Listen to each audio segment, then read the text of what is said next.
Hola chicos, Biología 29.5.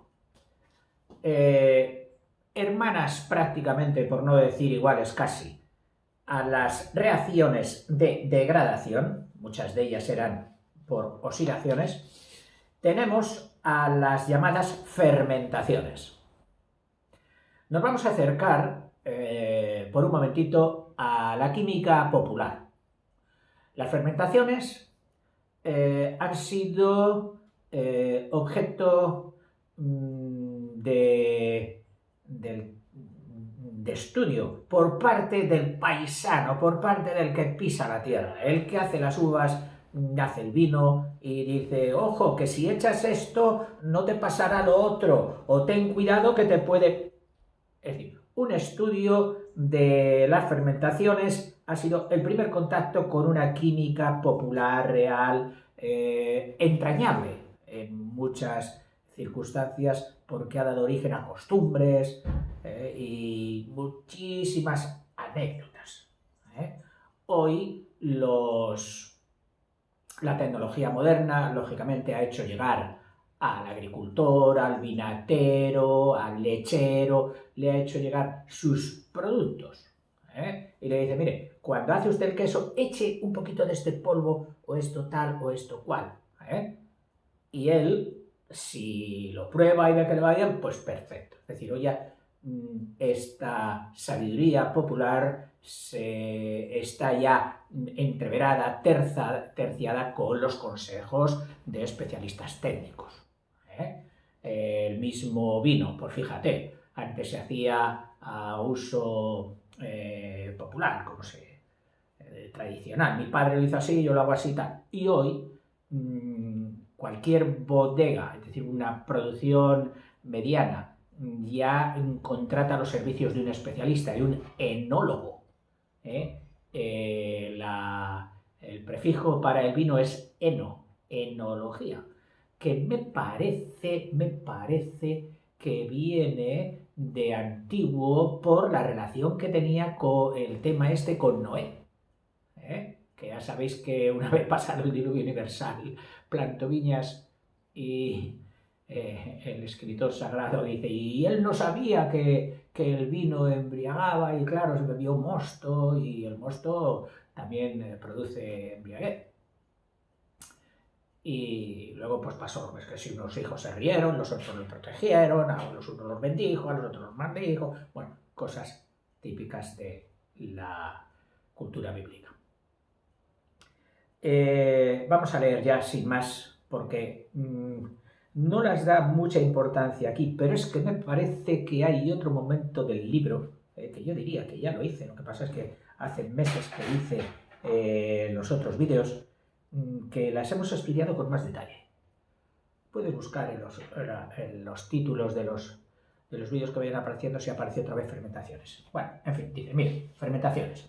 Son también reacciones de oxidación, que no significa que necesiten el oxígeno del aire para hacer esto, sino que solamente que haya intercambio de electrones, que unos ganan y otros pierdan electrones, los que pierden son los reductores, los que ganan son los oxidantes, ya se denomina reacción de oxidación. Dice, se caracterizan por ser oxidaciones parciales, es decir, dan subproductos, no llegan hasta el final de la oxidación o catabolismo, que ya sabes que es el CO2 y el agua, no llegan hasta ahí, es decir, se quedan en productos intermedios, parecido a la respiración anaeróbica, ¿te acuerdas? Sigo. Y sus productos finales son otros productos orgánicos. Generalmente son producidas por microorganismos, importante, bacterias, etc. Pueden realizarse en presencia o en ausencia de oxígeno. A diferencia de la respiración anaeróbica, que solo se produce en ausencia de oxígeno. O sea, las fermentaciones, pueden hacerlo con o sin oxígeno. Cosa que las anaeróbicas solo podían hacerlo en ausencia de oxígeno. Si tenían oxígeno presente, no. se producía la respiración anaeróbica. Hay, por tanto, fermentaciones aerobias y anaerobias. O sea, dentro de las fermentaciones, que son todas oxidaciones, puede haberlas aerobias y anaerobias. Ejemplos de fermentaciones son la fermentación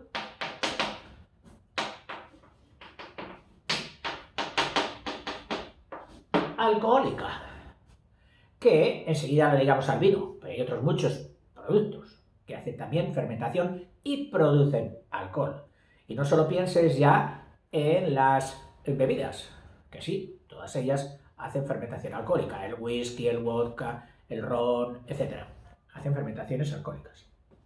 Consiste en la oxidación anaerobia, es decir, esta es una de las anaerobias, de la glucosa. ¿Qué es lo que se oxida aquí? La glucosa presente en el fruto o el cuerpo que sirva de sustrato. Y en todas ellas, claro, todas las alcohólicas, acaba produciéndose el alcohol etílico.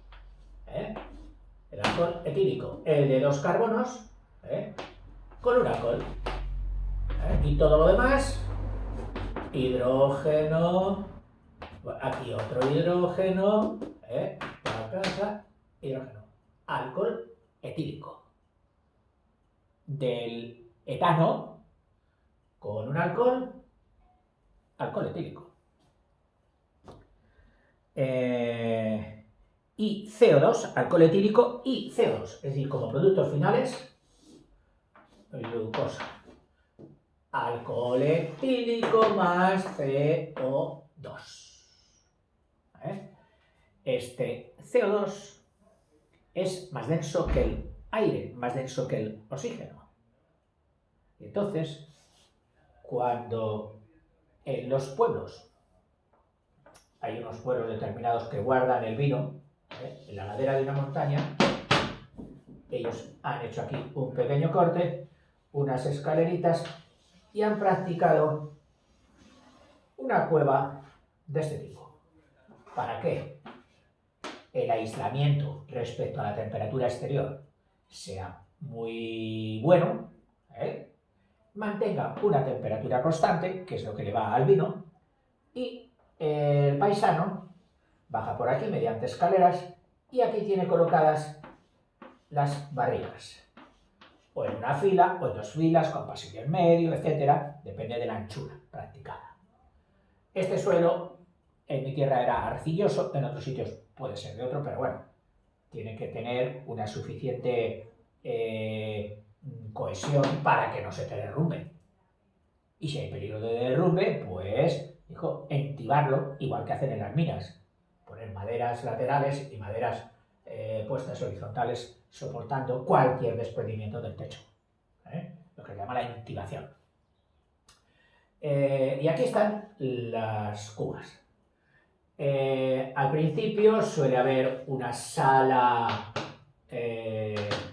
ya dentro, a la altura de la tierra, que es la sala donde está pues, el lagar, un pequeño o gran estanque para echar las uvas y pisarlas, como se hacía antes. Hoy aquí encontraremos, en vez de lagar, encontraremos las prensas, con diversos sistemas, algunos sistemas muy bonitos, de tornillo de madera ancestrales, que había que darle vueltas y entonces atornillaban, prensaban la uva y este cilindro era a base de lamas verticales de madera que dejaban salida para el zumo que se exprimía. Caía por aquí y se dirigía a un primer depósito, donde se dejaba decantar un poquito y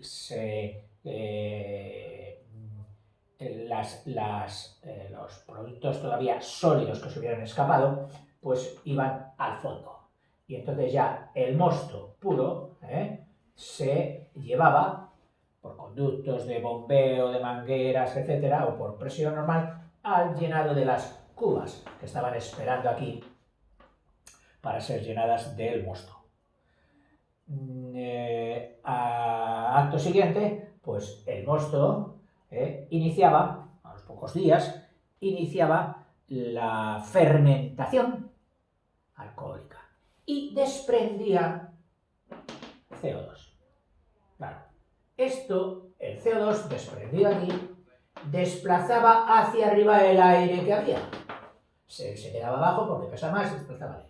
De forma que cuando un individuo venía por aquí, entraba aquí y como es inodoro, que no huele nada, pues voy a ver cómo va la fermentación de mis cubas. Veía incluso como el borboteo, y él veía que salía una espuma, esa espuma era precisamente el dióxido de carbono que se quedaba aquí.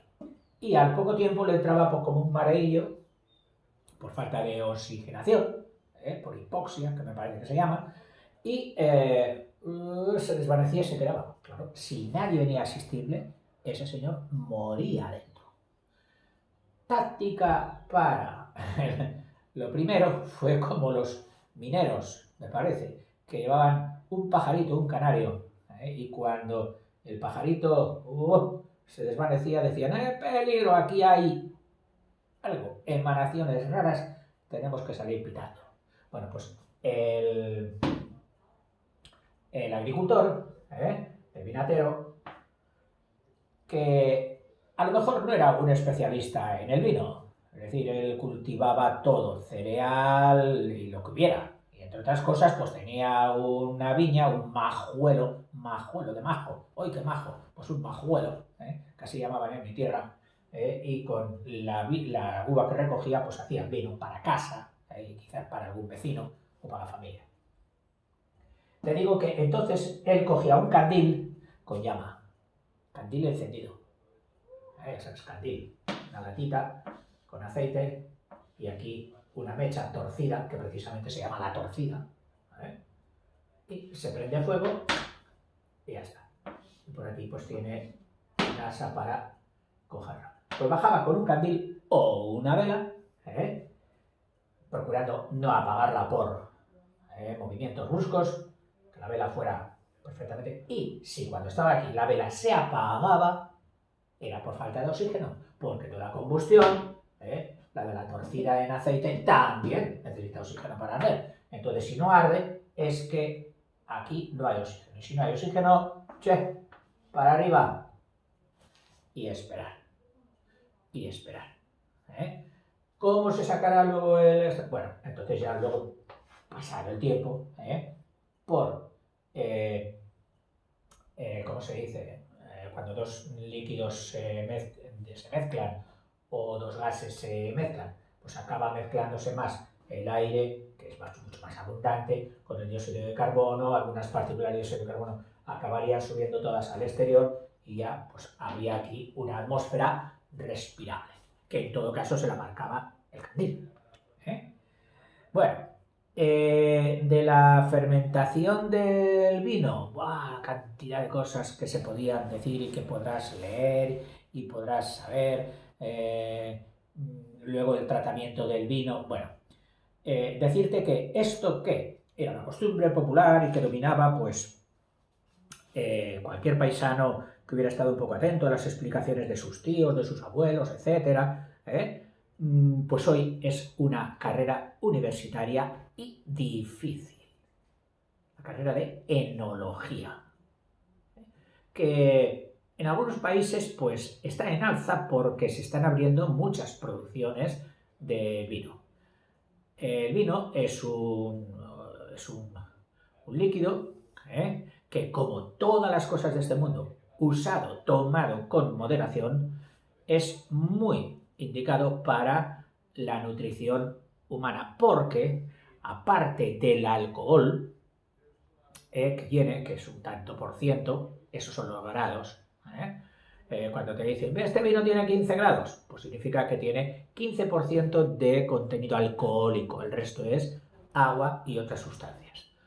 Normalmente los vinos naturales, depende de la tierra, depende del clima, suelen salir entre 11 los flojitos y 14, 15 los más generosos. Hoy los enólogos que dirigen estas producciones los ponen todos a un nivel alcohólico que permita mejor su conservación. Pero en el vino no solo hay glucosa, hay otros glúcidos. En concreto, luego se genera el ácido málico, y la reacción esta, que la vemos aquí, de la glucosa a la directamente alcoholizador, no, tampoco es así. Tiene otros cuerpos intermedios. Entonces los enólogos juegan con la aceleración o con el retraso o con la intervención en esos pasos intermedios para sacar un vino así o un vino asado. Por supuesto, el mejor vino posible. Fíjate, el vino se ha hecho incluso con una literatura propia. Coges una botella de vino, empiezas a leer y bueno, aquello parece poesía. Sabor en boca, frutado, redondo, no sé qué, cereza, melocotón. Increíble. Y no lo dicen por decir. No. Es que los especialistas lo hacen. Luego existe, tú lo sabes, una auténtica profesión que es la de tastador, es decir, el tastar, que es lo mismo que el testar, el tastar, el vino. Los catadores, catar el vino, probar el vino. Esos señores que los vemos, que parece que tienen la nariz más grande de lo normal, que lo primero que hacen, revuelven así la copa de vino para que a mayor superficie de la que se queda pegada en el cristal haya más evaporación, emane mejor los vapores y ellos meten la nariz dentro de la copa para ver, analizar, pam. Y hay concursos de reconocer los vinos, las catas a ciegas. La gente normal, como yo, pues bueno, sabemos si un vino nos gusta más, nos gusta menos, pero reconocer un vino es difícil. Es difícil, hombre, tienes que tener bastante culturilla de vino, haberte preocupado un poquito, etc. Yo solo recuerdo haber reconocido un vino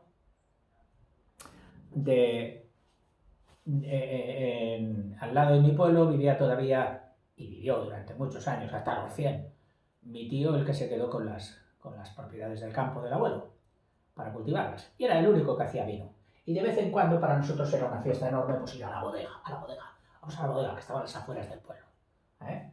Y cuando estábamos abajo y esto, pues mi tío entonces se daba así a los niños un poquito.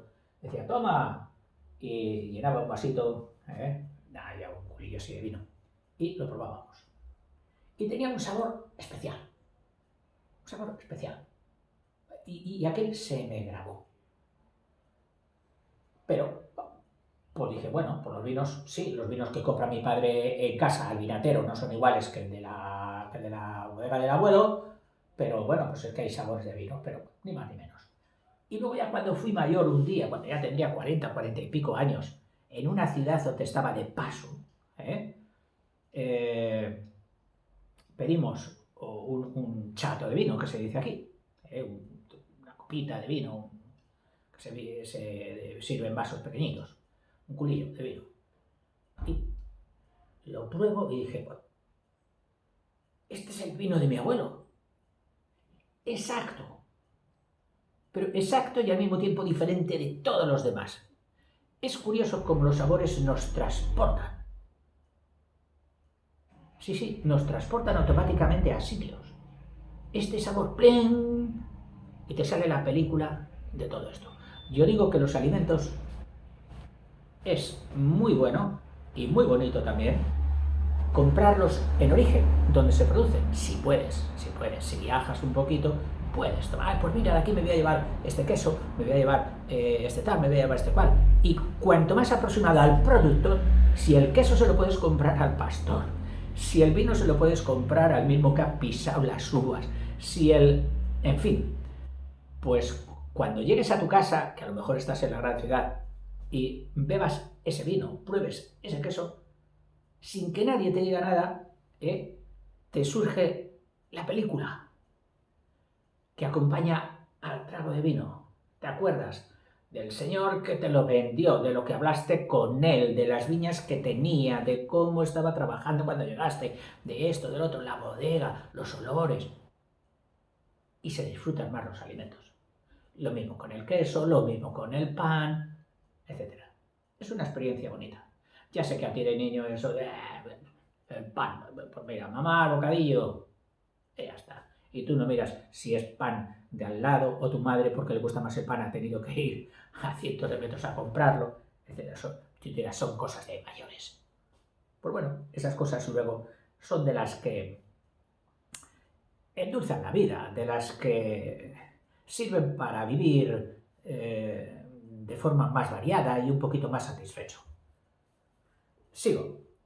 Esta reacción, últimamente, está siendo especialmente inspeccionada, iba a decir, han recurrido a ella en la producción del famoso biocombustible.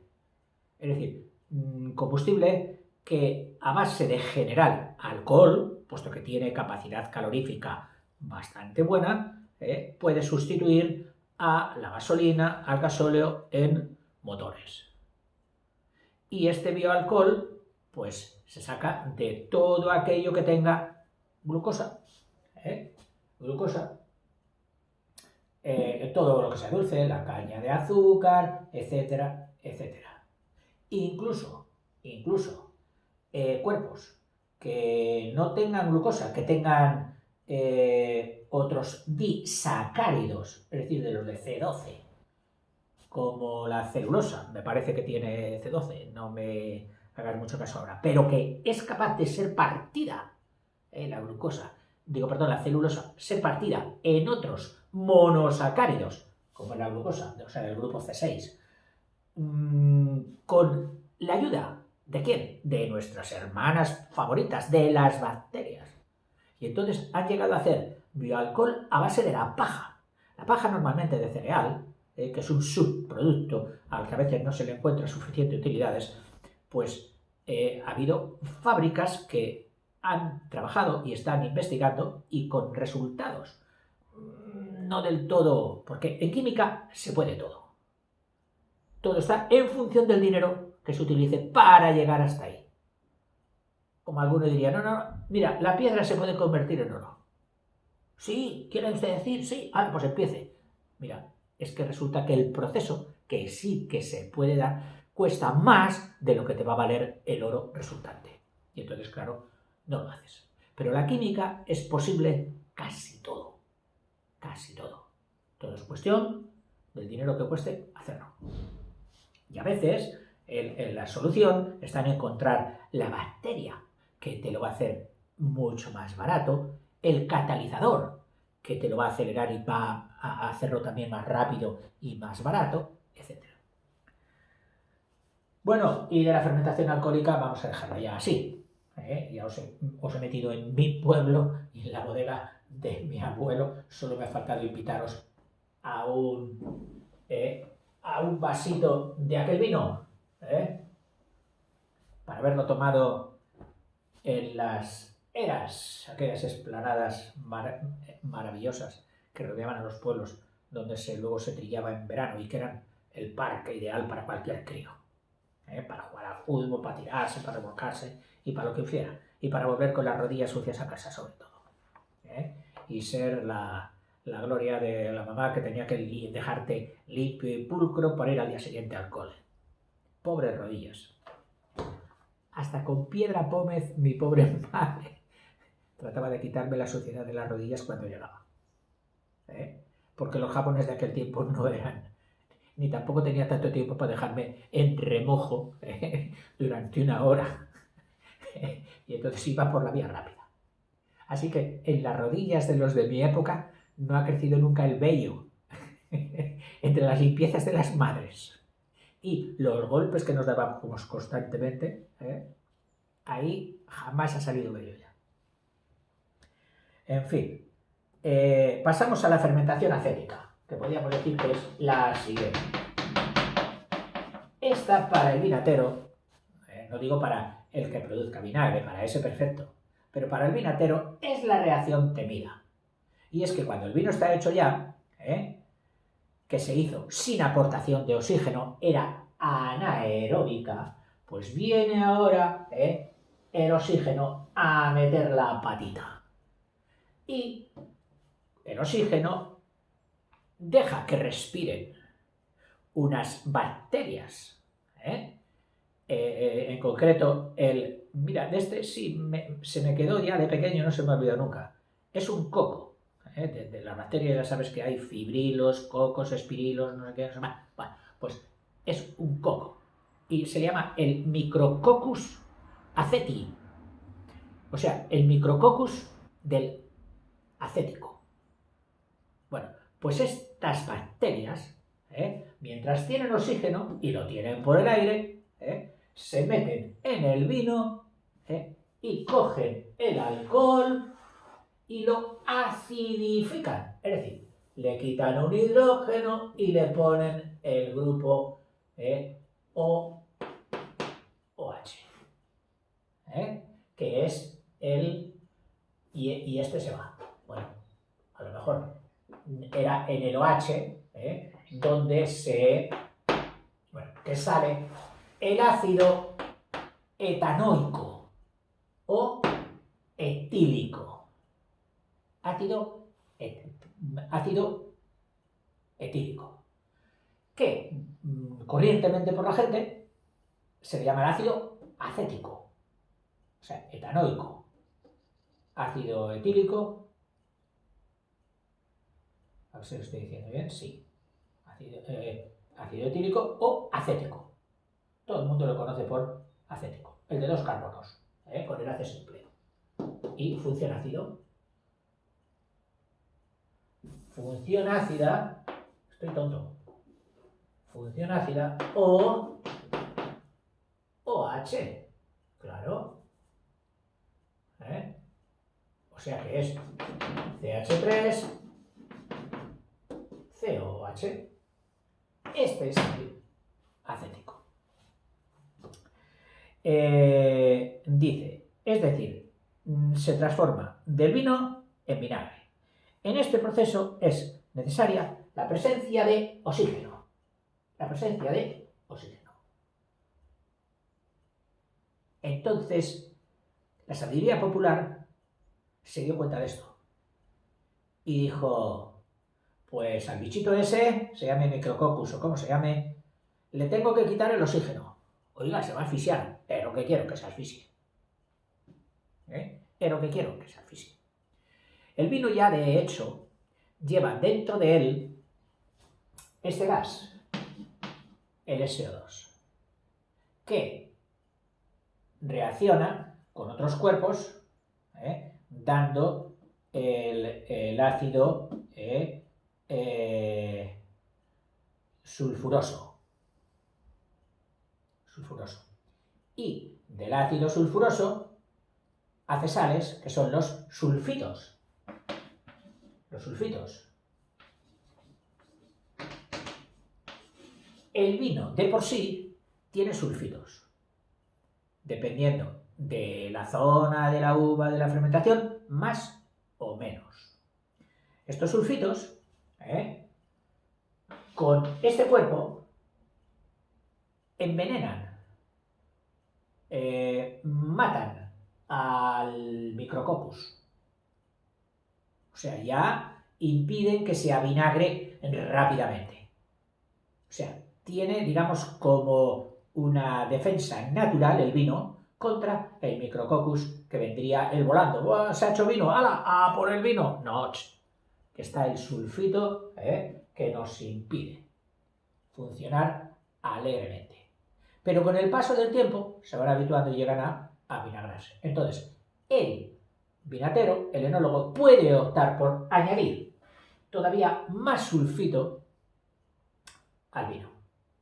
Por supuesto, la normativa internacional le ha puesto unos topes. Le ha dicho, oiga, que esto que prácticamente es inocuo, es decir, nada peligroso para la salud, con la dotación natural que le pone el vino, si usted se pasa puede entrar en peligro de salud.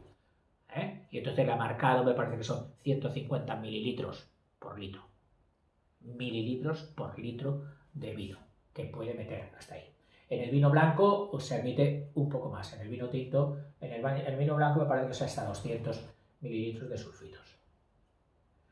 El sulfito proporciona también un retardamiento de otras fermentaciones de los ácidos que se generan también en el vino, en concreto del ácido málico y todos esos. Ácido málico que viene de manzana. El ácido málico es el ácido de la manzana, porque manzana en latín malum. Malum mali, me parece que era. Bueno, malum es manzana. Que ahí venía la famosa frase aquella con la que todo el mundo que aprendía latín empezaba a decir alguna tontería, que era mater tua mala burra est.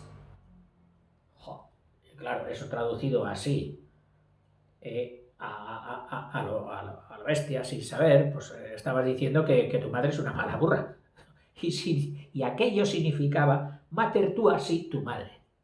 Mala burra est. El verbo est, que era el verbo ser, tenía también el significado no solo de ser, sino el de comer. Y entonces el verbo lo ponían al final. Burra era podrido, que todavía de ahí viene la palabra francesa beurre, que la utilizan de mantequilla, que sería como la leche agua así podrida. Y mala era el plural de manzanas. O sea que en realidad aquella frase significaba tu madre come manzanas podridas. Viva las digresiones. Bueno, pues ese ácido málico está también en el vino. Y procura los enólogos que permanezca más tiempo, porque dicen que le da buen sabor al vino. Te dirán sabor más redondo o sabor más tal. Ya te digo que tienen un vocabulario totalmente especial y bonito. Todas las técnicas y no digamos, o todos los estudios y las ciencias, y la enología es una de ellas, pueden ser apasionantes. Pueden ser apasionantes. Y te voy a decir porque cómo quitaba el oxígeno el labrador. ¿Cómo quitaba el oxígeno el labrador a esas bacterias? Bueno, te lo digo porque yo lo he hecho. En una barrica, interiormente, el vino puede estar hasta aquí. Aquí tendrá la canilla para la salida. Y esto es aire. Es aire. Por aquí tienen una apertura que suele estar tapada para que no caiga el polvo y también para que el vino pueda respirar de alguna manera, porque dicen que el vino es como un organismo vivo. Es un proceso químico que tiene constantes reacciones. Por eso no es lo mismo el vino joven que el vino de tal año que el vino de tal. Luego también se le suele meter en barricas de roble, porque parece ser que los taninos del roble dan sabor y conservan mejor el vino. Es decir, le protegen de la acidificación.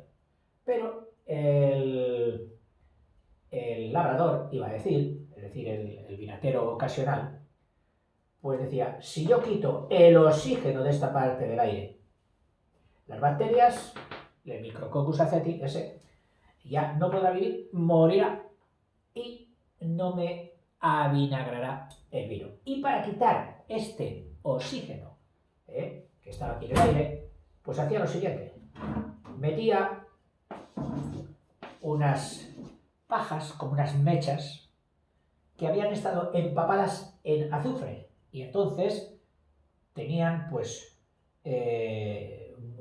todo ello pues, amarillo del azufre. Tú prendías por aquí, el azufre arde, no con una llama muy voluminosa, pero con una llama lenta y azulada, y va cogiendo el oxígeno del aire. Lógico, como toda la combustión. Y no se apaga por defecto de oxígeno, es decir, con menos oxígeno él sigue ardiendo. Es decir, es tan avaricioso del oxígeno que allí donde lo metas va ardiendo, si no le procuras renovación de aire, te va a acabar con las últimas moléculas de oxígeno. Te va a dejar la habitación totalmente sin oxígeno. Y esta cavidad, lo metían ardiendo, lo pillaban aquí un poquito y esto iba ardiendo lentamente dentro de la cuba, y te cogía el oxígeno, te lo quemaba, dando el anhídrido sulfuroso. Que no es que fuera este el que matara, que es el mismo de los sulfitos, que sí, dificulta a las bacterias, sino que les eliminaba el oxígeno. Y al cabo de un tiempo ya, cuando te había eliminado el oxígeno, lo dejabas y ya procurabas o conseguías que este vino te durase como mínimo hasta el próximo año sin acidificarse. Hay vinos que son poco generosos en contenido alcohólico, como son los de las zonas húmedas.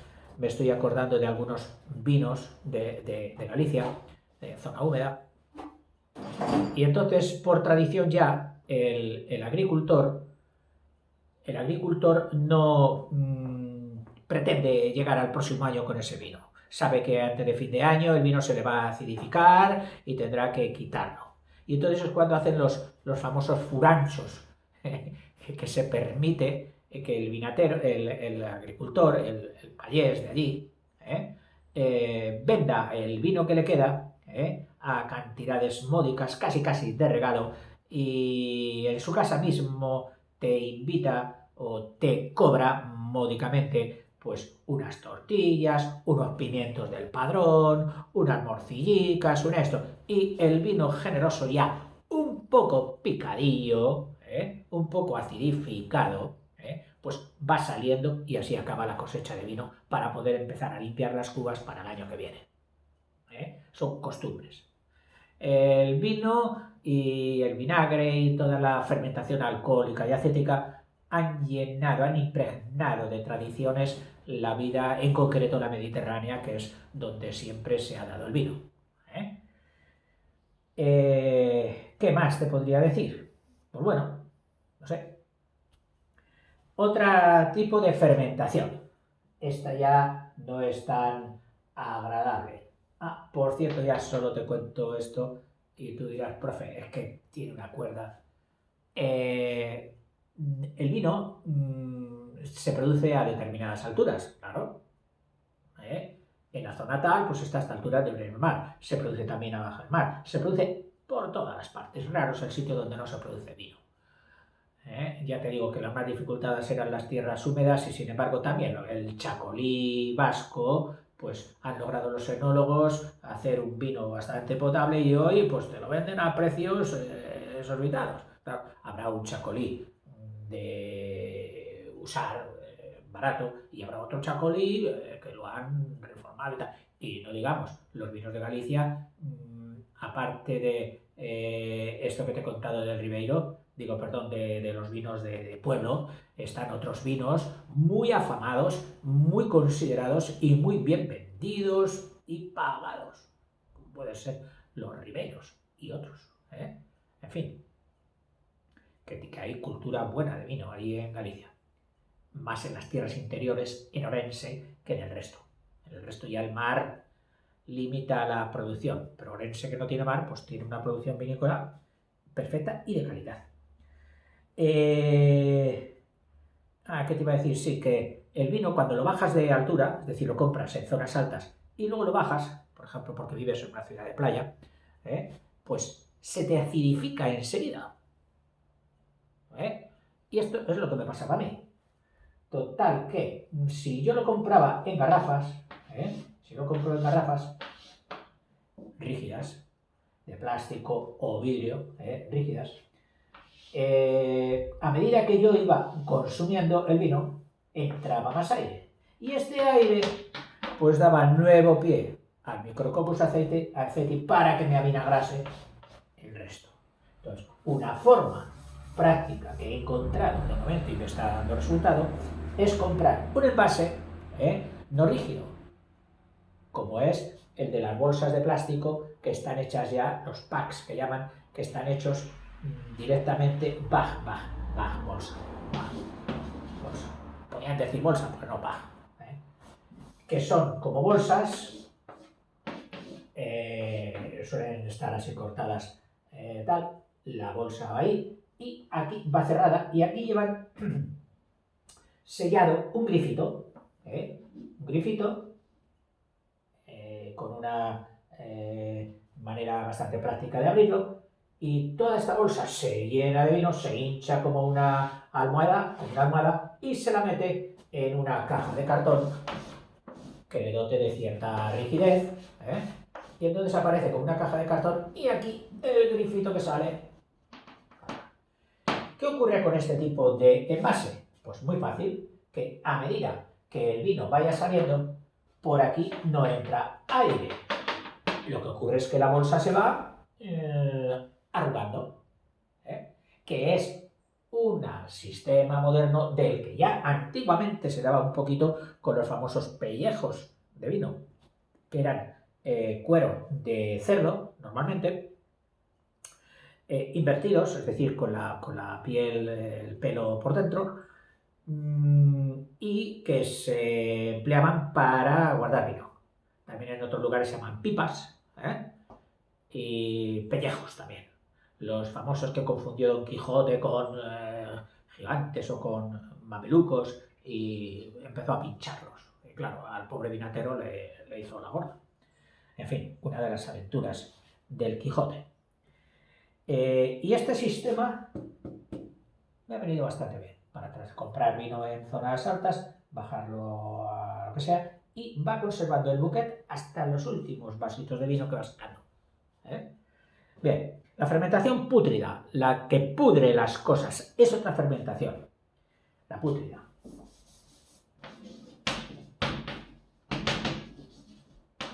Uy, eso mamá huele un poco. A ver, hijo. Sí, esto hay que tirarlo. ¿Qué ha pasado? Se ha podrido. Ha habido ahí alguna bacteria de las que es inútil preservarlas, a no ser que las metas, los alimentos, en plástico cerrado y del que has sacado aire, que eso es el envase al vacío. Claro, si tú le quitas el oxígeno a la bacteria, no vivirá y entonces puede conservarse durante más tiempo. Envases al vacío. No te hablo de congelados, no, de envasados al vacío. Bueno, pero si no, pues lo normal es que un alimento abandonado a su suerte, si tiene proteínas, es decir, si tiene ya el componente del NH2, hay unas bacterias que entren ahí y te lo pudren. Y te lo pudren. Es la descomposición anaerobia. Anaerobia. No necesita oxígeno para hacerlo. No necesita oxígeno para hacerlo. Con lo cual alguno dirá, entonces dará lo mismo pasarlo al vacío que no. Bueno, pero es que las bacterias normalmente están por el aire. A veces ya vienen en el alimento, pero a veces están por el aire. Entonces, si tú le quitas el aire, estás quitando el contacto de muchas bacterias, hongos, etcétera, que estaban por el aire y acabarían cayendo sobre el alimento. O sea que les pones como una piel, la piel plástica como una piel. Dice, es la descomposición anaerobia de las proteínas de los organismos muertos. Porque un organismo vivo tiene sus propias defensas para evitar constantemente la putrefacción. Lo que está vivo no se pudre. Ahora, en el momento en que fallan los policías internos del ser vivo, por muerte de ellos mismos, entonces empiezan las bacterias putrificantes a hacer de la suya. Dice, generalmente lo más característico es que producen unos gases malolientes, que es un aviso de la naturaleza para decirte, no comas eso, te la estás jugando. No, que no importa, solo huele un poquillo, te la estás jugando. En todo caso, siempre ahí hay que obedecer a los padres y a los médicos. Tiene producción de gases y sustancias malolientes. Las más características, o las que la gente más suele hablar, pues son una sustancia con un olor especial, que es el de los cadáveres, que precisamente por eso le han puesto a esa sustancia la cadaverina. Y luego un alcohol, puesto que acaba en ol, digo yo, que también lleva nombre un poquito más culto, porque esca de escatológico, es lo que sucede a raíz de la muerte, la escatología, la ciencia a raíz de la muerte. Bueno, pues le llaman el escatol, otro cuerpo también maloliente. Ay, por ahí no pases, que huele, que apesta, debe haber un perro muerto. Bueno, pues en ese olor de perro muerto puede que estos dos cuerpos sean causantes y otros. Bueno, la fermentación láctica, otra de las bonitas de toda una cultura enorme de elaboración de quesos. Madre mía, todo lo que hay ahí. Tú fíjate, hoy en un supermercado una de las secciones más importantes es la de lácteos. Yogures, leches de todas clases, quesos de infinitas clases, requesones, mantequillas y todo de la leche. Fíjate si será y habrá sido importante la fermentación láctica. Se produce en la leche y consiste en la oxidación de dos monosacáridos, de dos de esos de 6, que son la glucosa, amiga ya, y la galactosa. Se oxidan, procedentes de la hidrólisis, es decir, estas dos han salido de una que estaba ya originariamente en la leche, que era la lactosa. La lactosa en ácido láctico, procedentes de la hidrólisis de la lactosa en ácido láctico. La lactosa se convierte en ácido láctico y produce, de paso, la glucosa y la galactosa. Bueno, el cual produce la coagulación de la caseína, una proteína típica de la leche, la caseína, que al hacerse la fermentación produce la coagulación. Es decir, cuando una sustancia es totalmente líquida, fluida, ahora, cuando se empieza a espesar, o solamente unas zonas hacen como copos, como fibras, lo llamamos un coágulo. Esto se ha coagulado. La leche huele un poquito ácida, pero bueno, hiérvela, porque al calentarla enseguida veremos si está mala o está buena. Mala de peligro para la salud, no. Pero bueno, que ya no está para tomarse un café con leche por la mañana, etc. Bueno, pues esa leche, en cuanto recibe calor, actúa más rápidamente las bacterias que coagulan y actúa la caseína. Y entonces se cuaja. Y observamos que hay en el hervidor como unas vetas más espesas, blancas, que eso sería el coágulo, y otro líquido que tira a amarillento, que es el que queda entre ellas. Ese líquido amarillento es lo que le llaman suero. Entonces, una vez que se ha cuajado, se puede recoger, dice, bueno, pues vamos a aprovecharlo para hacer requesón. Y tu madre lo coge con un colador para que salga el suero y se queda el cuajo, se queda ahí. Ese cuajo ya, puesto con un poquito de azúcar, pues es el requesón, y está muy rico. Y luego, si es a base de ese cuajo se escurre todavía más, hasta sacarle todo el suero posible, empieza el proceso de el queso, que es complicado, variado y estudiado enormemente, y cada zona tiene sus propios quesos, porque lo hacemos así, porque lo hacemos asado, porque lo metemos, incluso en algún sitio lo llegan a meter debajo del estiércol para que el calor de la fermentación del estiércol, de la pútrida del estiércol, bueno, pues produzca calor en el que favorezca la creación del queso. Claro que el queso, antes de meterlo debajo del estiércol, te estoy hablando de un queso famoso aquí en España, en Asturias, en el pueblo de Cabrales, lo forran con muchas hojas de higuera, hojas amplias, lo meten y lo meten ahí debajo del estiércol. Y sale un queso conocido en muchísimos sitios y muy estimado.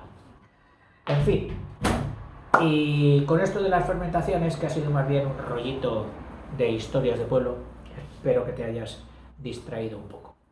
Hasta luego, chicos.